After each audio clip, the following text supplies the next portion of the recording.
медонӣ дар ин ҳолат даҳшатовараш чия? хиёл мекунед ки шумо айхову хестагин, лек шумо наметонед ягон каса барои ёрдам фарёд кунед. фалаҷи хов ба саломатии шумо зараре намерасонад. ту бадани хита идора карда наметонӣ. ин ҳолат шуморо хеле сахт метарсонад. морам ба мисли шумо боварӣ дорем ки мора сиёҳӣ меҷиқа. дар ин видео шумо маълумоти пурраеро айхид мекунед ки метавонад шуморо ба ҳайрат биёрад. бародаро, баъди тамошо кардани ин видео ба лайк ё дислайк баҳогузорӣ кунед, то ки мо фаҳмем ки ба шумо маъқул шид ё не, ва подписатсия карданро фаромӯш накунед. раҳмат барои дастгирӣ. ҳолатеро ҳис кунед ки шумо нисфи шав чашмотонро мекушоед. хиёл мекунед ки шумо айхову хестагин, лек ҳатто чиликотонро ҷумонда наметонед. қафаси синатонро чизе безеб меҷиқа, лекин шумо ба худ ёрдам расонда наметонед. нафаскашитон қин мешавад.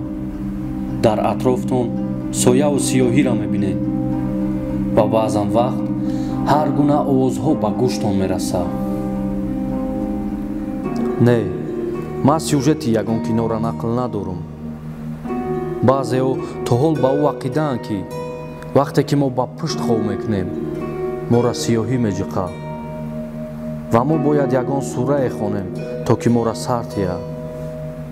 ин фикрам то ҷое дурустае, не ки ай нуқтаи назари илмӣ бигирем, и фалаҷае.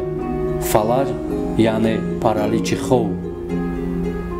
дар ин видео шумо маълумоти пурраеро айхид мекунед ки метавонад шуморо ба ҳайрат биёрад. доктор клет кушида мегӯяд ки зиёда аз 40% мардуми рӯи замин ҳадди аққал як бор фалаҷи хобро аз сар гузарондаанд. соли 2011 олимо исбот карданд ки 8% одамои рӯи замин ба фалаҷи хоб доимӣ гирифторанд. фалаҷи хоб ба саломатии шумо зараре намерасонад, лекин ин ҳолат шуморо хеле сахт метарсонад. ва боз ҳам дигар олимо исбот карданд ки ду намуди фалаҷи хоб вуҷуд дорад.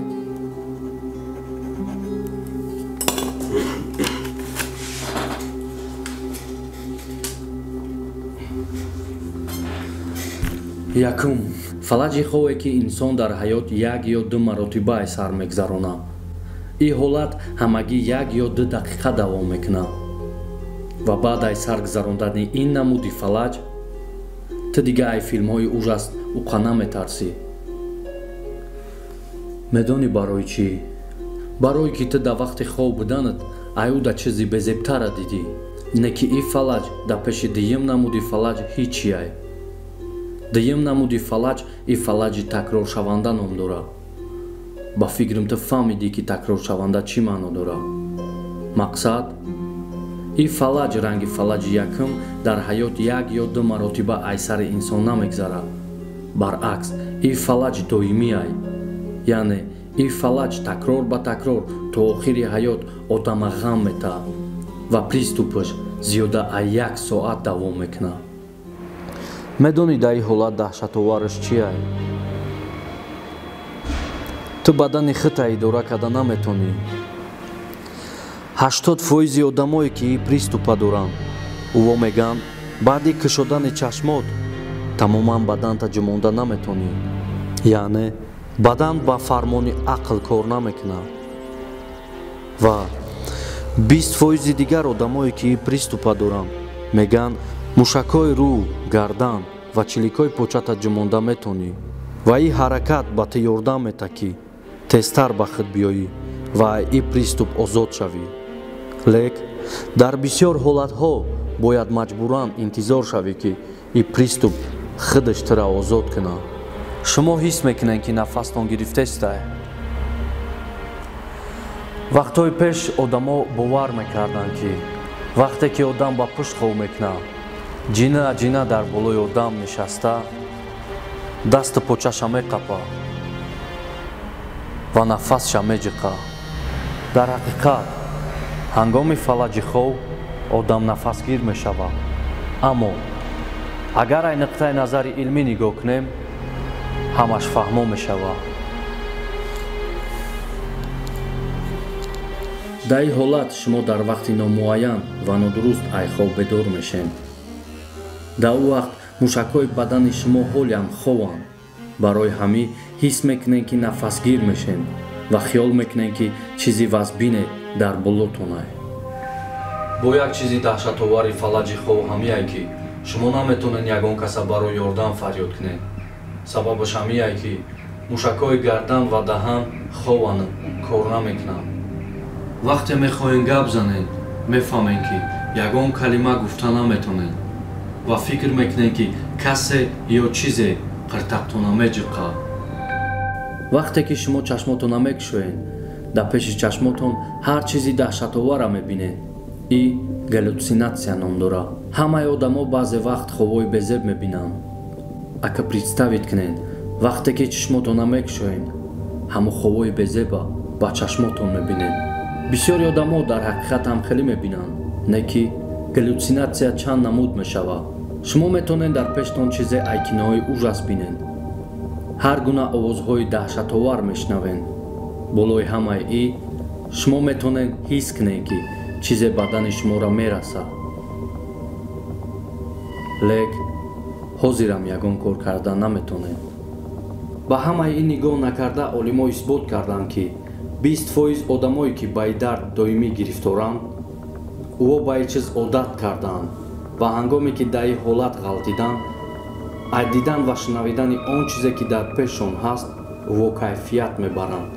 чӣ метавонад шуморо ба фалаҷи хов гирифтор кунад? якум ва ай ҳама муҳим, ин кам хов рафтанай. хӯроки вазбин, роғанӣ ва беҳад ширин метавонад шуморо ба фалаҷи хов гирифтор кунад. маводҳои спиртӣ ва наркотикӣ ҳам метавонад сабаби фалаҷи хов шавад. стресс, асабӣ, ташвиш, гизалагӣ ва нороҳат хов кардан ҳам метавонад ба фалаҷи хов расонад. чӣ кор бояд кард ки ба ин ҳолат рӯбарӯ нашавем? ай ҳама муҳим ин режими ховае, яъне ҳар шаб дар як вақти муайян на камтар ай 7-8 соат хов кунед. хубтараш ба пушт хов накунед. ҳаракат кунед ки бисёр хӯрок нахӯред. пеш ай хов ширинӣ, кафеин ва алкогол истеъмол накунед. ақаллан 1 соат пеш ай хов телефон, компютер, телевизор ва дигар таҷҳизотҳои барқиро истифода набаред. ва ай ҳама муҳим, шав пеш ай хов видеоҳои бадҳайбат, яъне киноҳои уҷас тамошо накунед. ин гапҳое ки мо гуфтем, ин ҳамаш ай рӯи назари илмӣ буд. лек морам ба мисли шумо боварӣ дорем ки мора сиёҳӣ меҷиқа.